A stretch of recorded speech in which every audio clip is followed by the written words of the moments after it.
오늘은 우리가 계속해서 십계명의 말씀을 1계명부터 하나하나 살펴보는 가운데 지난 시간에 6계명의 말씀까지 봤고요. 오늘은 7계명의 말씀입니다. 지난 시간에도 말씀이 참 짧았는데 오늘도 짧습니다. 출애굽기 20장 14절 말씀입니다. 출애굽기 20장 14절. 지난 시간에 6계명은 살인하지 말라 그랬고요. 오늘 7계명 14절 같이 읽습니다. 간음하지 말라. 아멘. 우리 앞뒤 옆사람 살피시면서 반가운 인사 좀 나누십니다. 반갑습니다. 반갑습니다. 집에 물건들 날아가지 않도록 잘 단속하고 오세요. 건강관리도 잘 하시고 그러시면 좋겠습니다. 자, 오늘 우리들이 살펴볼 말씀은 7계명의 간음하지 말라입니다. 지난 시간에 6계명 살인하지 말라 하는 말씀까지 살펴봤는데 우리가 살인하지 말라고 하는 계명을 살펴보면서 가장 강조하고자 했던 메시지가 있었습니다. 그건 뭐냐면 하나님의 말씀의 의미를 축소시켜서 해석하지 말라 하는 것이었습니다. 왜냐하면 당시의 유대인들은 살인하지 말라라고 하는 계명을 어떻게 이해를 하고 그들이 어떻게 해석을 하고 적용을 했었느냐면 내가 사람을 죽이지만 않으면 된다 하고 해석을 하고 적용을 했다 하는 말씀을 드렸습니다. 그러나 하나님이 살인하지 말라 하는 말씀을 통해서 진짜 마음속에 하시고 싶으셨던 그 뜻이 뭐냐면 이웃을 사랑하라 하는 말씀이었습니다. 이웃을 사랑하라고 하는 말씀을 구약 백성들의 수준에 맞춰서 구체적으로 이웃을 사랑하는 방법이 무엇인가 하는 것을 설명하시는 가운데 이웃 사랑은 이렇게 하는 거야. 그것이 살인하면 안 돼. 간음하면 안 돼, 도둑질하면 안 돼, 거짓말하면 안 돼 이렇게 표현을 하신 겁니다. 그러니까 유대인들이 그 하나님의 뜻과 그 하나님의 마음을 제대로 이해했다면 살인하지 말라 하는 말씀을 사람만 안 죽이면 된다 하고 이해를 하고 적용하지는 않았을 것입니다. 그래서 예수님께서는 산상수훈의 말씀 속에서 오늘 본문에 나오는 살인하지 말라 하는 말씀에 하나님의 진짜 뜻, 하나님의 진짜 의미를 풀어서 신약 시대에 살아가는 백성들에게 그 살인하지 말라고 하는 뜻이 이런 거야 하고 말씀을 하시는데 산상수훈 마태복음 5장 21절과 22절 앞에 보시면 나올 텐데요. 21절과 22절은 산상수훈에 나오는 말씀인데 오늘 살인하지 말라 하는 말씀을 예수님이 신약시대의 사람들에게 풀어서 이런 뜻이야 하고 말씀을 하시는 내용입니다. 같이 읽습니다. 옛사람에게 말한 바 살인하지 말라. 누구든지 살인하면 심판을 받게 되리라 하였다는 것을 너희가 들었으나 나는 너희에게 이르노니 형제에게 노하는 자마다 심판을 받게 되고 형제를 대하여 나아가라 하는 자는 공회에 잡혀가게 되고 미련한 놈이라 하는 자는 지옥불에 들어가게 되리라. 아멘. 이렇게 예수님께서 살인하지 말라 하는 말씀을 풀어서 바르게 해석을 해 주셨습니다. 이웃을 사랑하는 삶을 살기 위해서는 어디에다가 지금 포커스를 맞추고 있느냐면 분노를 믿음 안에서 잘 다스릴 수 있어야 한다 하는 말씀으로 풀으셨습니다. 이게 무슨 얘기냐면 분노를 다스리지 못함으로 말미암아 결국 살인에 이르기까지 가게 된다는 거지요. 그래서 예수님께서는 살인이라고 하는 개념을 하나님의 뜻 안에서 풀어서 해석을 하셨는데 문자 그대로 해석하거나 축소 해석한 것이 아니라 확대 해석하셨다 하는 겁니다. 그래서 분노하지 말아라, 형제에게 나아가라고 욕하지 말아라 하고 해석을 하신 겁니다. 우리 인간의 죄성은 하나님의 말씀을 최대한 지키기 쉽도록 축소 해석하는 죄악된 경향이 있습니다. 그러나 성령의 역사는 반대입니다. 우리가 성령의 역사에서 성령 안에서 성경을 읽게 되면 성령 하나님께서는 하나님의 거룩한 뜻이 말씀에 온전히 담길 수 있도록 바르게 확대시켜서 해석시켜 주십니다. 그 역사가 일어나게 되면 우리는 말씀 앞에 설 때마다 항상 부족한 자가 되는 것이고 늘 은혜와 긍휼을 구할 수밖에 없는 십자가의 보혈 앞에 나아갈 수밖에 없는 그런 마음이 가난한 자가 되는 것입니다.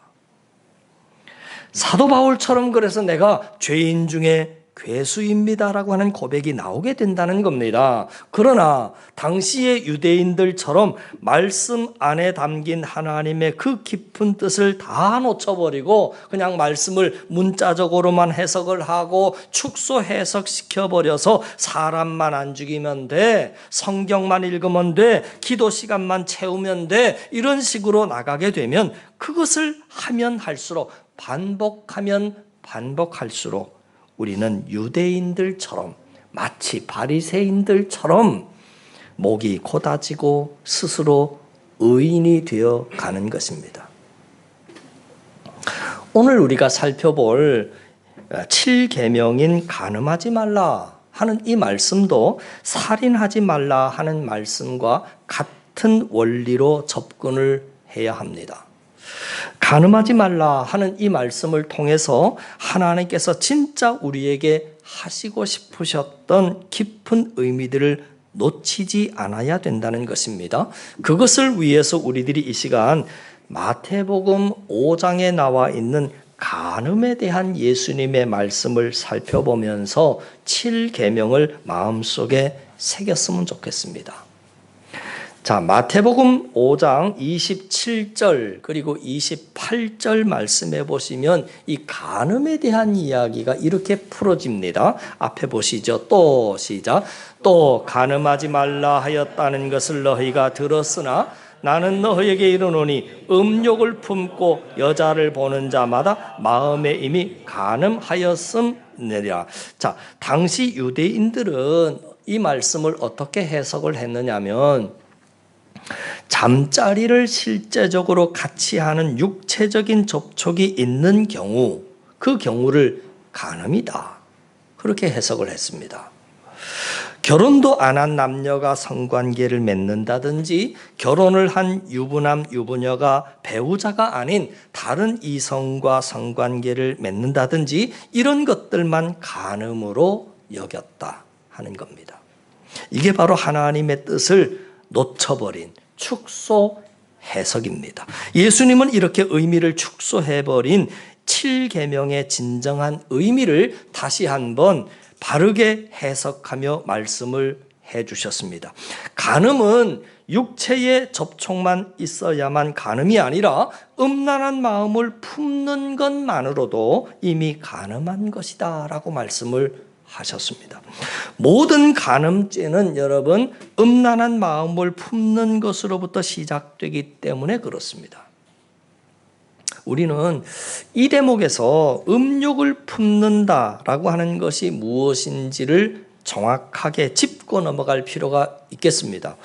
예수님께서 음욕을 품는 자마다 이미 간음한 자라고 말씀을 하셨는데 음욕이 생기는 것과 그 음욕을 계속해서 품고 있는 것과는 분명한 거리를 둬야 됩니다. 구분지어야 한다 그 말입니다. 자, 우리 인간에게는 모두 성적인 욕구가 있습니다. 잘못되지 않았습니다. 게다가 우리에게는 죄악된 본성이 있습니다. 그 말이 무슨 말이냐면 사단 마귀가 이러한 것들을 이용해서 자꾸 우리에게 나쁜 생각을 넣어줄 때가 있습니다. 그래서 내 의지와는 상관없이 음란한 생각이 들어올 때가 있다는 겁니다. 여기까지는 죄가 아닙니다. 내 의지와 상관없이 순간순간 나쁜 생각이 떠오르고 드는 것, 거기까지는 죄가 아닙니다. 나쁜 생각이 얼마든지 들어올 수 있습니다. 문제는 그 다음입니다.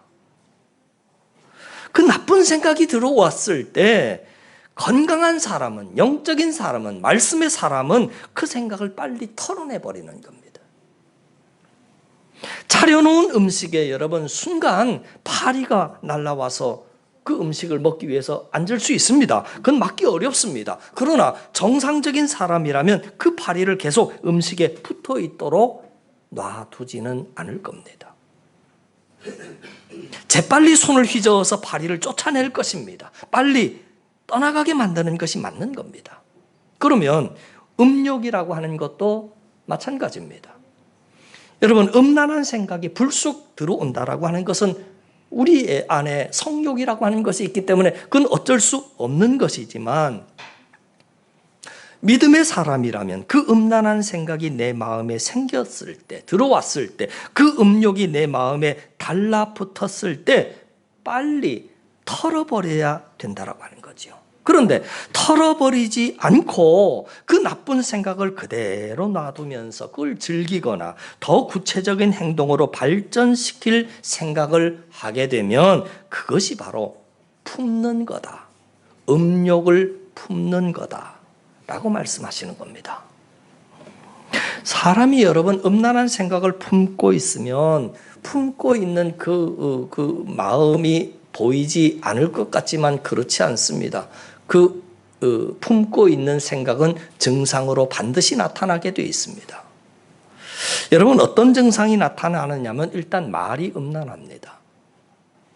네, 사람은 속에 있는 것이 말로 표현되게 되지요. 마음에 품고 있는 것이 말로 표현되게 되는 겁니다. 마음속에 예수 그리스도의 사랑으로 가득 채워져 있는 사람은 하는 말마다 증상이 있지요. 그리스도의 향기가 나옵니다. 아름다운 말을 합니다. 착한 말을 합니다. 깨끗한 말을 합니다. 그러나 반대로 마음속에 음욕을 품고 있는 자가 입을 열면, 말을 하면 늘 어떤 말이 나오나? 이상한 말이 나와요. 네, 야한 농담을 합니다. 마음속에 음란한 생각을 품고 있으면 유머를 하더라도 음란한 유머를 하게 됩니다. 욕을 해도 그렇고 모든 상황, 모든 사건을 전부 성적으로 해석을 하게 됩니다. 왜? 그 마음속에 그 마음이 있기 때문이지요. 그게 음란한 생각을 품고 있는 자들에게 나타나는 특징 중에 하나입니다. 또 음란한 생각을 품고 있는 자들은 음란한 것을 열심히 찾습니다. 예, 인터넷에 접속하면 음란한 사진, 음란한 기사 쪽으로만 그렇게 손이 가고 시선이 쏠리게 되고 음란한 분위기가 있는 곳으로 가서 자기처럼 음란한 생각을 품고 있는 동일의 사람을 찾습니다. 그러다가 서로 마음이 맞고 기회가 생기면 결국은 그 품고 있는 그 마음을 행동으로 옮기게 되는 거지요. 여러분, 믿음 안에서 이것이 안 돼서 내가 음욕을 품고 있으면 품고 있는 수준에서 그대로 멈춰져 있는 것이 아니라 그 음욕은 반드시 발전하고 성장하게 되어 있습니다. 죄는 여러분 절대 그 수준에서 그대로 머물러 있지 않습니다. 자꾸 성장합니다. 자꾸 자극을 가져다 줍니다. 발전하게 되고 전염되게 됩니다.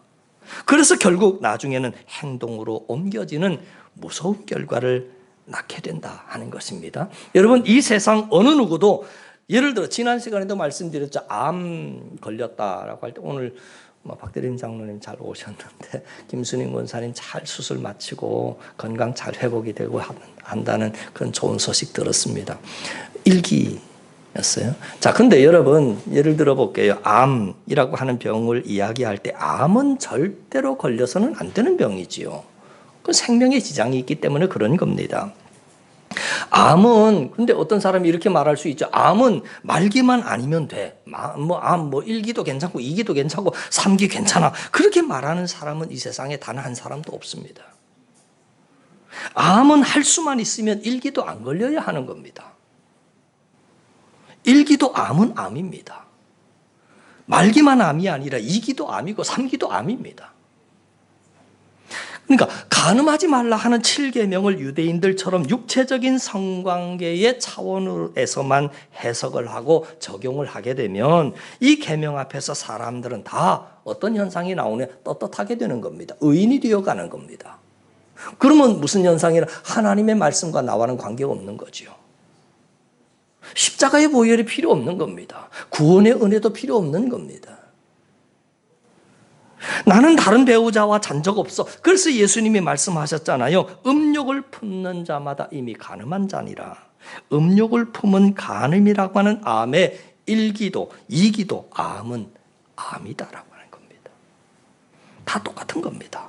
예수님 말씀대로 우리들이 간음하지 말라고 하는 의미를 다시 한번 마음속에 우리가 깊이 새긴다면 음욕을 품는 자마다 이미 간음했다라고 하는 계명 앞에 떳떳할 수 있는 사람은 한 사람도 없을 겁니다. 우리가 7계명을 보면서 제일 먼저 깨달아야 될 것은 7계명 앞에서 떳떳할 수 있는 사람은 한 사람도 없고 나 역시 7계명 앞에서 떳떳할 수 없는 연약한 죄인이라고 하는 것을 깨닫는 겁니다. 이것이 우리가 7계명을 대할 때 제일 중요한 첫 번째 단추입니다. 그 깨달음이 있을 때 우리는 팔복에서 산상수훈에서 말하는 팔복에서 말하고 있는 첫 번째 복이 되는 마음이 가난한 자. 드디어 마음이 가난한 자가 되는 거죠. 나도 간음죄를 지은 연약한 죄인입니다. 이것을 인정하면서부터 간음하지 말라고 하는 말씀이 드디어 내 속에 살아 움직이게 되는 것이고 그 말씀이 내 속에 드디어 변화를 일으키게 되는 겁니다. 구속의 은혜가 드디어 나와 연결이 되는 거지요. 그 십자가의 은혜가 드디어 내 속에 들어오게 된다 그 말입니다.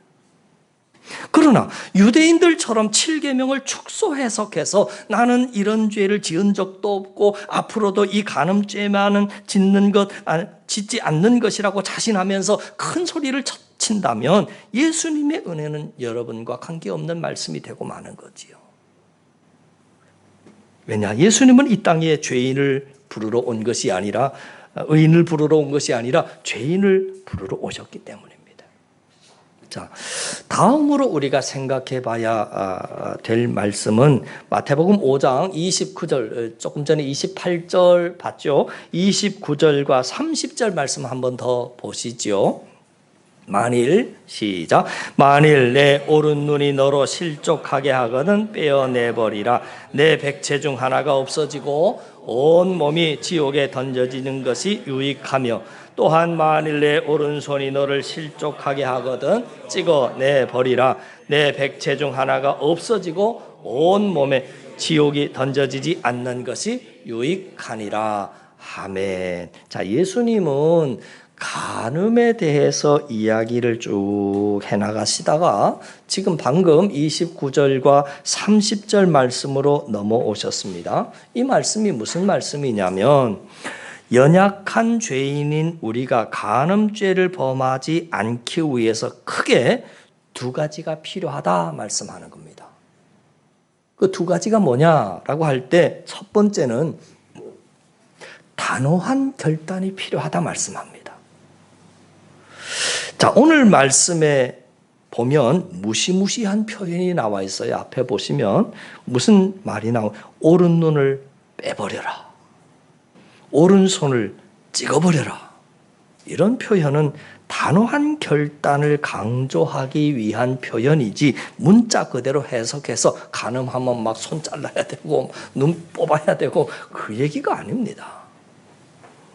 간음죄에 사로잡히지 않기 위해서는 그 정도의 단호한 결단이 필요하다 말씀하는 겁니다. 적당한 대처로는 이 간음죄를 이겨낼 사람이 없기 때문에 그렇습니다. 오른 눈을 빼어내버릴 정도의 단호한 결단이 있을 때 우리들이 7계명을 지킬 수 있다 하는 거지요. 자, 예를 들어서 구약 성경에 보니까 요셉은 보디발 장군의 아내가 성적으로 계속 요구해 왔습니다. 적당하게 요셉이 대처하고 적당하게 거절을 했다면 아마 그 유혹을 이겨내지 못했을 겁니다. 성경을 보니까 보디발 장군의 아내가 날마다 요셉에게 청했을 때 요셉은 동침만 안 했던 것이 아니라 그 아줌마하고 함께 있지도 않았어요. 아줌마 맞잖아요. 함께 있지도 않았어요.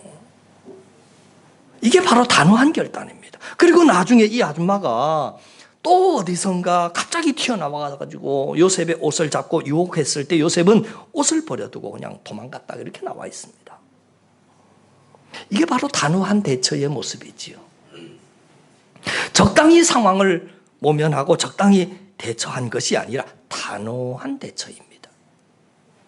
누군가 나를 성적으로 계속 유혹한다면, 누군가와 간음죄를 짓고 있다면, 결혼도 하지 않은 청년이 누군가와 동거하고 있다면, 이미 결혼한 사람이 배우자보다 다른 이성을 생각하는 시간이 훨씬 더 많다면 더 이상 미루지 말고 지금 이 시간입니다. 하나님이 그 말씀을 하시려고, 그 말씀을 하라고 저와 여러분을 이 자리에 부른 겁니다. 지금 이 시간 단호한 결단을 하라 하시는 겁니다. 제일 좋은 것은 요셉처럼 함께 있지 않는 겁니다. 그냥 마주치지 않는 겁니다. 아예 만나질 않는 겁니다. 성적인 범죄와 대상은 마주치지 않도록 특단의 조치를, 단호한 결단을 내려야 한다는 겁니다. 직장을 옮기는 한이 있더라도, 교회를 옮기고 이사를 하는 한이 있더라도 그런 특단의 조치를 취해서라도 우리는 간음죄로부터 탈출해야 한다는 겁니다. 저는 오늘 이 시간에 간음하지 말라 하시는 하나님의 말씀과 만나는 지금 이 시간, 그 단호한 결단을 통해서 간음죄로부터 더욱 멀어지는, 끊어버리는 저와 여러분, 우리 모두가 되실 수 있기를 주님의 이름으로 간절히 축원을 드립니다. 연약한 죄인인 우리가 7계명을 지키기 위해서 필요한 요소 가운데 첫 번째, 단호한 결단이 필요하다 하는 말씀을 드렸고요. 두 번째는 끝을 볼 줄 아는 믿음의 눈이 필요합니다. 자, 이 얘기가 무슨 얘기인지 들어보시죠. 그 죄의 처참한 결과를 우리가 믿음의 눈으로 미리 보고, 그 끝을 보고, 아, 끝이 그렇구나 하는 안목이 필요하다는 겁니다. 보세요. 신앙이라고 하는 것은 끝을 볼 줄 아는 안목입니다. 여러분, 내가 믿음의 행위를 했을 때 그 끝에는 반드시 하나님의 더 큰 보상, 더 큰 복이 있으리라고 하는 그 끝을 보고 지금을 결정하는 거잖아요. 기도가 그런 거잖아요. 기도한다고 해서 금방 무슨 응답이 오고 금방 막 만사가 형통하고 그런 거 아니죠. 기도하고 나면 반드시 하나님의 때에 하나님이 응답하실 거야. 그 끝을 볼 줄 아는 그 사람이 바로 기도하는 자입니다. 마찬가지입니다. 죄 문제도 마찬가지입니다. 신앙을 갖는다라고 하는 것은 간음이라고 하는 게 그 순간에는 달콤한 것 같고, 성적인 범죄라고 하는 것이 그 순간에는 참 짜릿하지만 그 끝이 얼마나 처참한 것인가를 볼 줄 아는 눈입니다. 그 결과를 믿음의 눈으로 미리 보는 겁니다. 그것이 바로 신앙입니다. 예수님께서 우리에게 왜 넓은 길로 가지 말고 좁은 길로 행하라고 말씀을 하셨느냐면 끝 때문에 그런 겁니다. 좁은 길의 끝에는 생명이 있는 반면에 넓은 길의 끝에는 멸망이 기다리고 있기 때문에 우리에게 좁은 길로 가라고 하시는 겁니다. 그러니까 끝을 보고 입구를 결정하라는 거지요. 세상 사람들은 그렇지 않습니다. 입구를 보고 길을 결정하지만 믿음의 사람들은 저 끝을 보고 길을 결정해야 된다는 겁니다. 여러분, 성경을 보시면 성경이 우리에게 계속해서 반복하는 게 있습니다.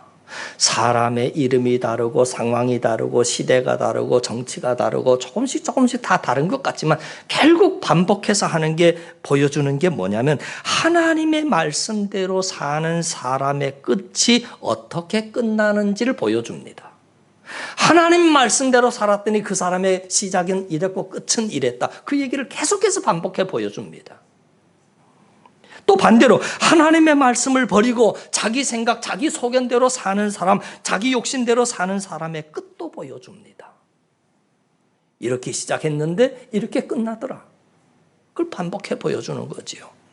성경은 그렇게 계속해서 두 끝을 보여주는 겁니다. 우리는 그 성경을 통해서 그 끝을 계속 보다 보면 나중에는 굳이 경험해 보지 않아도, 굳이 내가 다 가져보고 다 누려보지 않아도, 솔로몬처럼 다 가져보지 않아도 이미 경험해 본 사람의 결과를 보고 아, 그 헛된 거였어. 그렇게 가르쳐 주는데 우리 어리석은 사람들은 그래도 내가 또 누려보고 내가 다 해보고 그래 놓고 나중에 또 아, 그래, 역시 헛된 거였어. 그러지 말라는 거지요. 그걸 계속해서 반복해서 보여주는 겁니다. 성적인 범죄, 간음의 끝이 무엇인지 성경은 곳곳에서 그 끝을 보여주고 있습니다. 보세요. 잠언서 5장 3절, 4절 말씀에 보니까 이렇게 나와 있습니다. 앞에 보시죠. 시작. 대저 음녀의 입술은 꿀을 떨어뜨리며 그의 입은 기름보다 미끄러우나 나중은 쑥같이 쓰고 두 날 가진 칼같이 날카롭다. 음녀의 입술은 성적 유혹을 말합니다. 그리고 처음과 시작은 너무 달콤하고 너무 짜릿하다는 겁니다. 그런데 나중에는 그것이 쑥같이 쓰고 두 날 가진 칼이 돼서 결국에는 파멸의 길로 몰고 간다는 거지요. 그리고 한 절 더 보죠. 5절 말씀해 보니까 그 발은 시작. 그 발은 사지로 내려가며 그 걸음은 스올로 나가나니. 결국 음녀의 길을 따라서 성적 타락의 길을 가게 되면 마지막은 어디로 간다고요? 스올로 간다. 지옥으로 떨어진다 그 말입니다. 멸망의 길로 간다 그 말입니다. 성경은 그 시작과 끝을 정확하게 보여줍니다. 처음에는 꿀을 떨어뜨리는 것 같지만 그러나 결국 그 끝은 지옥이라고 정확하게 말해주고 있습니다. 이뿐 아니라 성경에 나오는 수많은 역사 속의 인물들을 통해서 그들의 시행착오를 통해서 성적 타락의 결과를 우리에게 미리 많이 보여주십니다.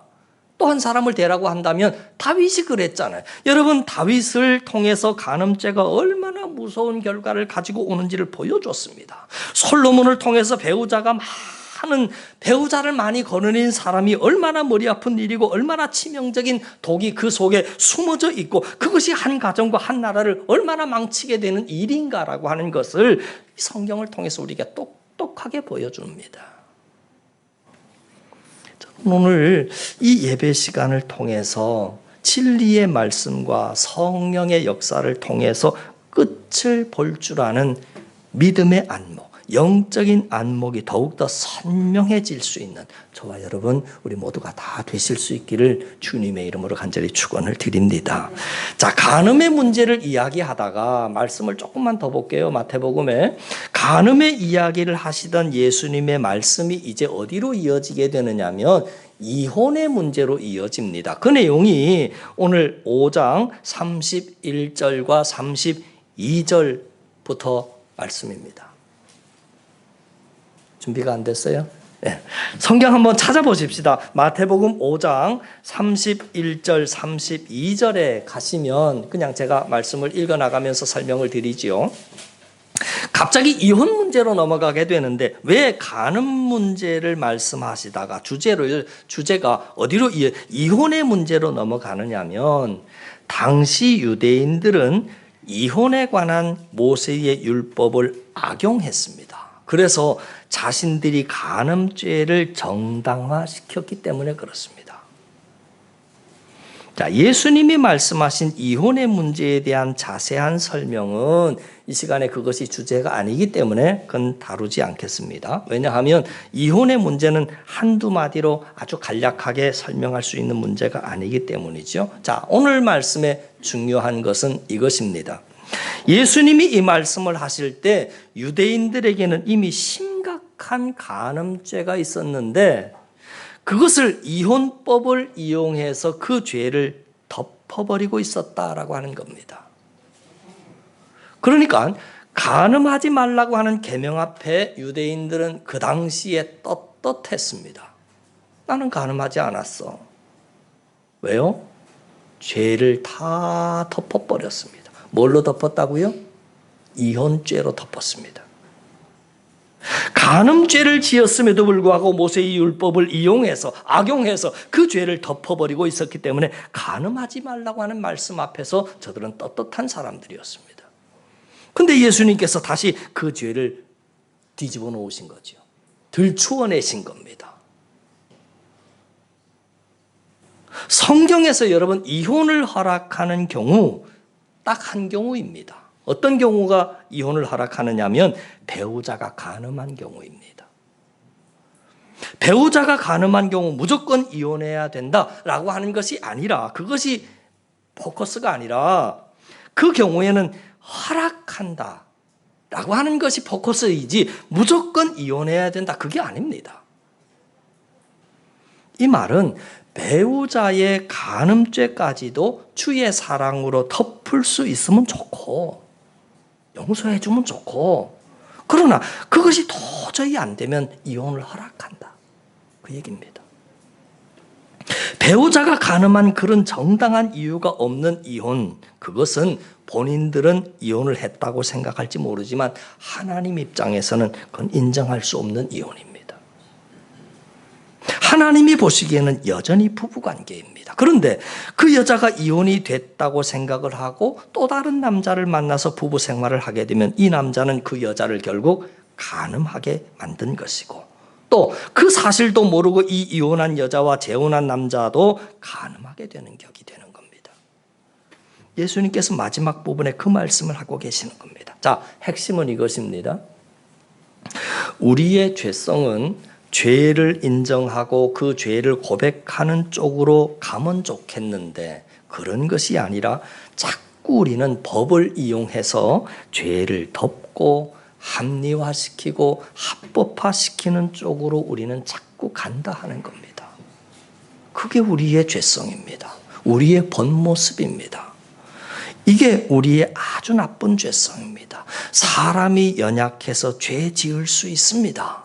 그러나 죄를 짓고 나서 그것이 죄라고 인정할 줄 알면 그건 소망이 있는 사람이고 희망이 있는 사람입니다. 그런데 우리들의 죄악된 본능은 죄를 지어놓고도 그것을 어떻게 해서든지 감추고 합리화시키고 합법화시키고 덮어버리기 위해서 어디까지 가나 법을 이용해서 법을 악용했다라고 하는 거죠. 그 당시 사람들이 그랬고 오늘 사는 우리도 마찬가지다 그 말입니다. 사랑하는 성도 여러분, 세상은 점점 더 음란해지고 있습니다. 근데 그보다 더 무섭고 안타까운 것은 뭐냐면 음란해지는 것까지는 뭐 어쩔 수 없다고 손치더라도 사람들이 그 음란한 죄를 인정하고 회개하고 끊으려고 하기보다는 법을 이용해서까지라도 그 죄를 덮어버리고 합리화시키고 합법화시키려고 한다는 거지요. 그게 어디까지 가나 말씀도 그걸 뒤집어 버린다는 겁니다. 말씀에 있는데도 불구하고 그건 아니야. 나는 간음하지 않았어. 말씀을 문자 그대로 해석하고 축소 해석해버린다는 거지. 제가 10계명의 말씀을 지금 1계명부터 2계명, 3계명, 4계명, 5계명, 6계명, 7계명까지 왔는데 나름대로 이 10계명 말씀을 통해서 꼭 이 주제를 가지고 우리 성도들에게 꼭 심어주고 싶은 그런 욕심이 있는 부분이 하나 있습니다. 그건 뭐냐면 나름대로 목표인데 최고의 목표가 이것입니다. 여러분들이 10계명 말씀을 듣기 전에는 나는 여기에 해당되는 게 특별히 없네 하고 생각했던 것들이 있었다면 이제 1계명을 보고 2계명을 보고 3계명을 보고 4계명을 대하고 5계명을 대하고 6계명을 대하고 지금 7계명까지 말씀을 듣고 정말 100% 이해를 하고 제대로 들으셨다면 10계명의 한 구절 한 구절을 우리가 다음에 읽을 때에 내가 이 계명에 다 걸리는 사람이구나. 한 계명 앞에서 내가 정말 떳떳할 수 없는 연약한 죄인이구나 하고 십자가의 구원의 은혜를 붙잡을 수 없는 그런 연약한 사람들이 되었으면 좋겠습니다. 우리는 오늘 이 간음에 대한 예수님의 바른 해석에 귀를 기울여야 합니다. 음욕을 품은 자마다 마음에 이미 간음하였느니라. 스스로 떳떳하게 여겼던 다윗이 나단 선지자의 지적 앞에서 비로소 자신의 간음죄를 저지른 죄인이라고 하는 것을 깨달았습니다. 나단 선지자가 나타나기 전까지는 간음죄에 살인죄까지 저지른 다윗이 자기가 파렴치한 죄인이라고 생각해 본 적이 없습니다. 자신은 괜찮은 왕이라고 생각했습니다. 왜? 그때까지만 해도 하나님이 무슨 특별하게 천둥 번개가 쳐가지고 벼락을 맞아 죽거나 그런 일이 없었기 때문이지요. 근데 나단 선지자가 와서 콕 집어서 하나님의 말씀을 전해줬을 때 비로소 다윗이 제가 바로 살인죄를 범하고 간음죄를 저지른 죄인입니다 하면서 그 유명한 시편 51편의 고백을 눈물로 하며 회개했던 역사가 일어났습니다. 자, 저는 이 시간에 저와 여러분들이 간음죄를 짓고 있는 우리들을 향해서 오늘 간음하지 말라 하고 말씀하시는 그 하나님의 음성을 우리 모두가 다 또렷한 음성으로 들었으면 좋겠습니다. 내가 바로 간음한 자임을 깨닫고 하나님의 용서와 하나님의 은혜를 구했으면 좋겠습니다. 또 간음죄 앞에서 단호한 결단을 할 수 있는 믿음을 달라고 기도하는 자 되었으면 좋겠습니다. 네, 간음죄의 유혹 앞에서 그 끝을 볼 수 있는 믿음의 안목도 나에게 주십시오. 그래서 잘못된 길 선택할 아예 애초부터 이 길 잘못된 길이야 아예 쳐다보지도 않는 그런 영적인 안목을 나에게 주십시오라고 기도했으면 좋겠습니다.